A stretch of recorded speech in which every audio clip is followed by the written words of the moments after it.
I would like to remind you that hostilities in Ukraine were triggered not by our special military operation, but much earlier, i.e. in 2014, when Western countries acting as guarantors of the agreements between President Yanukovych and the opposition backpedaled on their guarantees just a couple of days later and, what is more, facilitated a coup d'etat. And US officials explicitly stated that they spent a lot of money on this project. I think they mentioned $5 billion and said we should accept the outcome. It is not the right time to debate whether it was a revolution, whether it was a colour revolution or not, but in fact it was a coup d'etat.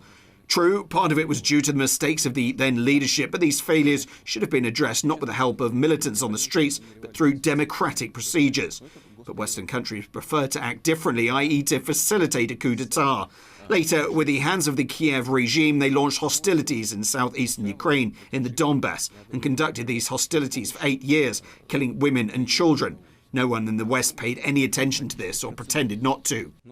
Agreements were signed in the capital of Belarus, Minsk, called the Minsk Agreements, and Russia did everything to push for their implementation and resolve the conflict. However, they did not allow us to do it either.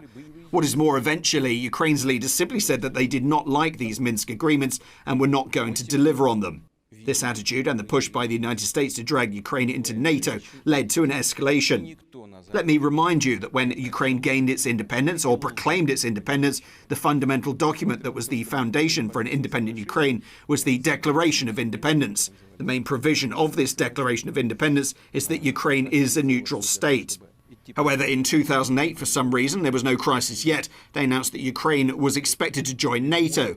Why? No one still does not understand this. And so, year after year, the situation escalated.